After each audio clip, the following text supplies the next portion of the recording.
अस्सलाम वालेकुम नाज़रीन, न्यू टाइम्स पाकिस्तान से मैं हूं आपका होस्ट चौधरी मोहम्मद अवैस। नाज़रीन, इस वक्त मौजूद है मेरे साथ सीनियर नायब सदर मेट्रोपॉलिटन सियालकोट जनाब मियाँ अलीम जुवैद साहब। मियाँ अलीम जुवैद साहब से आज हम डिस्कस करेंगे कि इस वक्त जो पाकिस्तान की सियासत के अंदर पाकिस्तान तहरीक इंसाफ कहाँ पे खड़ी है, कि आने वाले दिनों में पाकिस्तान तहरीक इंसाफ के लिए आसानियाँ पैदा होंगी, या जैसे बज़ाहिर नज़र आ रहा है कि आने वाले दिनों में जो PDM की गवर्नमेंट है वो पाकिस्तान तहरीक इंसाफ को टफ़ टाइम देने जा रही है। और उसके साथ साथ हम मियाँ अलीम जुवैद साहब से जानने की कोशिश करेंगे कि इससे पहले अगर लोकल बॉडी का इलेक्शन होता तो उसमें ये डिप्टी मेयर सियालकोट के उम्मीदवार थे। अब चूँकि बज़ाहिर लोकल बॉडी का इलेक्शन होता हुआ नज़र नहीं आ रहा, अगर हालात जनरल इलेक्शन की तरफ जाते हैं तो ये जनरल इलेक्शन में भी NA या फिर PP में कोई इलेक्शन कॉन्टेस्ट करने जा रहे हैं या नहीं। अस्सलाम वालेकुम सर। वालेकुम सलाम। इन सबसे पहले तो ये चीज़ बताएं कि इस वक्त पाकिस्तान तहरीक इंसाफ को जो टफ़ टाइम देने के लिए रेडी बैठी हुई है PDM की गवर्नमेंट, क्या समझते हैं कि क्या PDM की गवर्नमेंट खान साहब को टफ़ टाइम देने में कामयाब रहेगी? आप एक बात नोट कर लें कि जिस तरह का इनकलाब इस वक्त पूरे पाकिस्तान में आ चुका हुआ है और इनकी बेवकूफ़ियों और जो ऐसे इक़दामात हैं जिनको ये अवाम कबूल नहीं करती, उन पे इन्होंने वो लोग जो आपस में जिनका नज़रिया नहीं मिलता, ये मिल बैठ ही नहीं सकते थे, उस साजिश के तहत जो कि 1977 में जुल्फ़िकार अली भुट्टो के ख़िलाफ़ कौमी इत्तेहाद ने ना चाहते हुए ना समझते हुए एक रचाई थी, वो आज आपके सामने। और मैं ये समझता हूँ कि ये जो मौजूदा सूरत हाल है, इसमें आपको नए इंतखाबात की तरफ ही जाना पड़ेगा और यही उसका सलूशन है। क्या समझते हैं कि 11 जमातें मिलकर एक गवर्नमेंट उन्होंने बनाई है, तो कितने दिन तक ये चलेगी? मेरी बात सुने, 11 भाई आपस में इकट्ठे नहीं रहते। हाँ। 11 भाई आपस में इकट्ठे नहीं रहते, उनमें डिफरेंस ऑफ ओपिनियन होता है, उनमें डिफरेंस ऑफ मामलात होते हैं, जो भी है। मेरे नुक्ता नज़र से जब तक आप पाकिस्तानियत पे और रियासत मदीना की उस तर्ज पे हमारे मुंह में हाक, हम तो उनके कदमों की हाक के बराबर भी नहीं है, लेकिन उसके बावजूद हमारी जब भी कोई बात की जाएगी, हम रियासत मदीना से उसका अखज़ लेंगे, उसका महज़ लेंगे, उधर से असूल लेंगे अपनी तमाम तब गुनाहगारियों के बावजूद। सर, अभी आपने रियासत मदीना का जिक्र किया है, तो जो कल मस्जिद नबवी में हुआ है, क्या आप उसको मज़म्मत करते हैं? क्या समझते हैं, आपका क्या ओपिनियन है उसके रिलेटेड? क्या इस तरह नारेबाजी करनी चाहिए थी? वहाँ तो हवाएं भी बड़े अदब से वहाँ से गुजरती हैं सलाम पेश करते हुए, तो क्या वहाँ पे इस तरह का हुल्ला गुल्ला करना चाहिए था? मस्जिद नबवी तो बहुत बड़ी बात है, अल्हम्दुलिल्लाह। ये इस तरह की बात किसी मस्जिद में भी नहीं होनी चाहिए थी, लेकिन जो वाक़या हुआ उसका मैंने पूरा उसका फोरेंसिक टेस्ट किया है, उसका देखा है। वो तमाम का तमाम वाक़या मदीने की गलियों में है, गिरदोनवा में है, वो मस्जिद के अंदर नहीं है। इसका आप देखें कि अब वो लोग जो आम लोग हैं, जो अपना बयानिया कहीं बयान नहीं कर सकते, जो अपना गुस्सा कहीं निकाल नहीं सकते, जहाँ उनको अपना नुक्ता नज़र बयान करने का हक़ हासिल ही नहीं है इस मुल्क में, तो उन्होंने उधर एक गुस्से का इजहार किया है। और मैं ये समझता हूँ कि मुँह से बात करनी चाहिए या किसी हद तक आप कर सकते हैं, लेकिन किसी को आप उंगली भी नहीं लगा सकते। तो जहाँ तक ये बात की है मस्जिद नबवी की, तो मस्जिद नबवी तो बहुत बड़ी एक हमारी मतलब मोहब्बत का मरकज़ है। एक आम मस्जिद में भी ऐसा वाक़या नहीं होना चाहिए। सर, आज ये वाक़या हुआ है, हम इससे आइडिया नहीं लगा सकते कि आने वाले दिनों में क्या हो सकता है? क्या हम इससे प्रेडिक्ट करने की पोजीशन में आ चुके हैं कि पाकिस्तान तहरीक इंसाफ की जो स्पीचेज़ हैं, जो जलसे जुलूस हैं, उनकी वजह से पाकिस्तान के अंदर तसादम की तरफ हम बढ़ रहे हैं, जिसकी वाज़िया मिसाल आपको कल मिल सकती है? क्या हुआ मस्जिद नबवी में?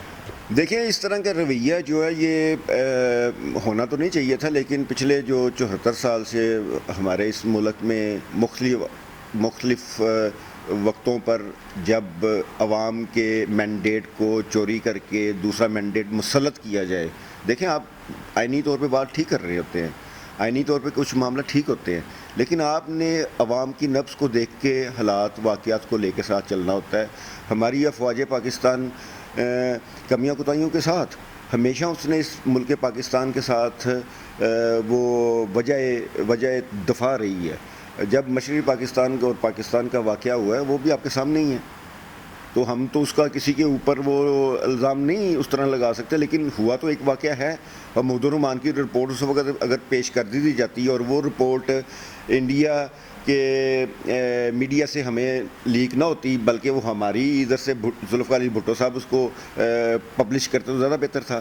وہ ذوالفقار بھٹو صاحب نے وہ پبلش نہ کر کے تو آخر میں امریکہ نے وہ ایک سازش رچائی. اور سازش میں محترم بہت زیادہ لوگ شامل نہیں ہوتے, اس میں 2-3 لوگ سازشی ہوتے ہیں, باقی اس کے ساتھ ان کا بیانیہ ملتا ہے آپس میں, اس بیانیے کو ساتھ لے کے چلتے ہیں اور اس بیانیے کو وہ پھر مسلط کرتے ہیں اپنے ارادوں کے لیے, اپنے مفادات کے لیے. سر کیا سمجھتے ہیں اس وقت جو امریکن سازش کا جو بیانیہ بلڈ کر کے خان صاحب عوام کے اندر موجود ہیں, کیا آنے والے دنوں میں اس بیانیے کو مزید تقویت ملے گی, یا وقت کے ساتھ ساتھ جس طرح ہمارے ایشیا کے لوگوں میں میں یہی کہوں گا کہ یہ بڑی بیماری ہے کہ ہم بڑی جلدی چیزوں کو بھول جاتے ہیں, کہیں ایسا نہ ہو کہ یہ ڈکریز ہونا شروع ہو جائے اس کا گراف؟ بھائی یہ تو دیکھیں, امریکہ ایک حقیقت ہے, اسی طرح جس طرح آج کل چائنا حقیقت ہے. اگر کوئی یہ کہے کہ جی چائنا کی سپرمیسی جو ہے وہ ہم نہیں مانتے, تو میں یہ سمجھتا وہ احمقوں کی دنیا میں رہتا ہے. اسی طرح امریکنز کے ساتھ ہمارا پرابلم نہیں ہے, ہمارا پرابلم ہے پیٹاگون اور امریکن گورنمنٹ کے ساتھ. آپ دیکھیے گا کہ آنے والے وقت میں امریکن سینیٹرز جو ہیں وہ یہ کہیں کہ ہم عمران خان کے بیانی کے ساتھ کھڑے ہیں, کیونکہ عمران خان کا بیانیہ جو ہے وہ دوستی کی بنیاد پر ہے, وہ غلامی کی بنیاد پر نہیں ہے. اور غلامی ہم نہیں کرنا چاہ رہے, ہم کسی کی بھی غلامی نہیں کریں گے. سر خان صاحب اپنے جلسوں میں کہہ رہے ہیں کہ آن ایئر آن ریکارڈ یہ چیزیں انہوں نے کہا ہے کہ جو بندہ منحرف اراکین کو یا پھر پیپلز پارٹی کو, نون لیگ کو یا ادر پارٹیز جنہوں نے مل کے اس وقت گورنمنٹ بنائی ہے, ان کو اگر کسی نے ووٹ دیا تو وہ پاکستان کے ساتھ غداری کرے گا. یہ خان صاحب کس طرف حالات کو لے کے جا رہے ہیں, کس طرح کے حالات پیدا کرنے کی کوشش کر رہے ہیں؟ میرے چھوٹے بھائی جان, بات اس طرح ہے کہ میثاق جمہوریت انہوں نے کیا.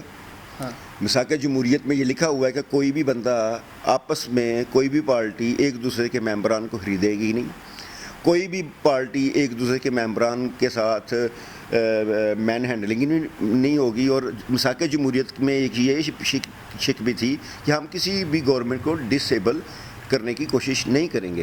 یہ میثاق جمہوریت جو آپ اس وقت ہم مجھے بتا رہے ہیں کہ یہ پیپلز پارٹی اور نون لیگ والے ان کو خرید و فروخت کر کے, کسی کو سیٹ کا لالچ دے کے, کسی کو رشتہ داری کا لالچ دے کے, کسی کی رشتہ داری پہ فیصلہ لے کے یہ کام کریں گے, تو یہ قوم اب وہ والی قوم نہیں ہے. یہ میڈیا کا دور ہے میرے بھائی جان, یہ سوشل میڈیا پہ آپ کوئی بھی چیز نکالیں, اس کی ہر چیز جو ہے اس سامنے آپ کے آ جاتی ہے کہ اس کے پیچھے کون تھا, کیسے تھا, ہوا کیا, کیسے ہوا, کون کس کردار میں اس ڈرامے میں شامل ہے. میاں صاحب آپ آتے ہیں, آپ کی حلقہ NA-73 کی طرف آتے ہیں. کیا اس وقت عثمان ڈار اس پوزیشن میں ہیں کہ اگلا الیکشن ون کرتے ہوئے نظر آ رہے ہیں؟ کہیں ایسا نہ ہو کہ اگلا الیکشن آئے, اگلا الیکشن ہو, اس کا رزلٹ بھی آئے, اس کے بعد بھی ہم یہ کہیں کہ خواجہ صاحب نے کہیں سے کال کروا لیا, پہلے سے بندوبست کر لیا نا آپ نے اس دفعہ؟ یہ بات تو جی روز روشن کی طرح یہ ہے, اور خود ایڈمیشن ہے فرام دی بوتھ سائڈس, تو میں اس پہ زیادہ بات نہیں کرنا چاہوں گا. دیکھیں میرے جیسا جاہل آدمی بھی اب انٹرنیشنل لیول کی سیاست کو لے کے تو اس کو ڈسکس کر رہا ہے, جو کہ NA-73 کی سیاست کی حد تک محدود ہونا چاہیے تھا اس کو. لیکن دیکھیں وینٹیلیٹر پہ ہم ہیں, وینٹیلیٹر پہ پہنچایا کس نے, وینٹیلیٹر پہ پہنچایا کس نے؟ بات یہ ہے کہ انشاءاللہ تعالی جیسے مرضی یہ الٹے بھی لٹک جائیں, عثمان ڈار کو آنے والے الیکشن میں یہ ہرا نہیں سکتے انشاءاللہ تعالی. خواجہ آصف صاحب اس وقت آپ سمجھتے ہیں کہ وہ ہارتے ہوئے نظر آ رہے ہیں آپ کو, اور کیوں, اس کی وجہ کیا ہے؟ دیکھیں خواجہ صاحب پچھلی دفعہ بھی الیکشن ہار چکے تھے, خواجہ صاحب 2002 کے الیکشن میں بھی ہار چکے تھے, لیکن اس وقت کی بھی وہ سیاسی مسئلتیں ہیں, وہ معاملات, وہ انسین قوتیں. میں وہی تو کہہ رہا ہوں, پائے نے اس دفعہ بندوبست کیا ہے آپ نے کہ نہیں کیا؟ پہلے سے بندوبست کر کے رکھے ہیں. بندوبست کرنے والا جو ہے وہ میرا اللہ ہے انشاءاللہ تعالی.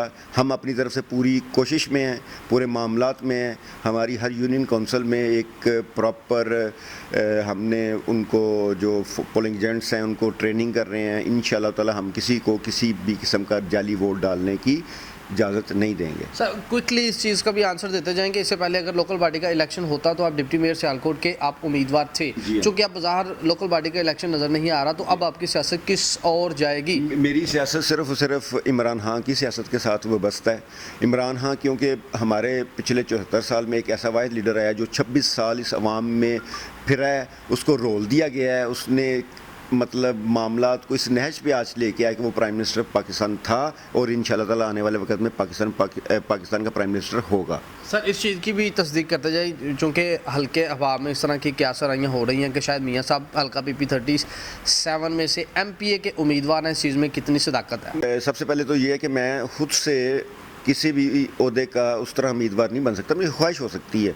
अगर जिधर भी पार्टी मुझे कहेगी ना जाके आपने खड़े हो जाना, तो मैं इंशाल्लाह ताला उस इलेक्शन के लिए खड़ा हो जाऊंगा अपनी तमाम हिम्मत, इस्तेकामत और अपने तमाम मामलात के साथ। अगर पार्टी किसी और को कंसीडर कर लेती है टिकट के लिए हम तो उसके साथ मिले, जिसके पास टिकट होगी हम उसके साथ हैं। जी बहुत शुक्रिया। जी नाज़रीन, ये हैं मियाँ अलीम जुवैद साहब, उनकी गुफ्तगू आपने सुनी है। इससे पहले ये डिप्टी मेयर सियालकोट के उम्मीदवार थे, लेकिन अब उन्होंने कहा है कि अगर पार्टी मुझे कंसीडर करेगी तो मैं हल्का PP37 से MPA का उम्मीदवार होऊंगा। अगर पार्टी किसी और को भी नॉमिनेट कर देती है तो मैं अपनी फुली ताकत के साथ, पूरी हिम्मत के साथ, जोश व जज्बे के साथ उस बंदे को मैं सपोर्ट करूंगा। इसी के साथ ही अपने मेज़बान चौधरी मोहम्मद अवैस को न्यू टाइम्स पाकिस्तान की स्क्रीन से इजाज़त दीजिए।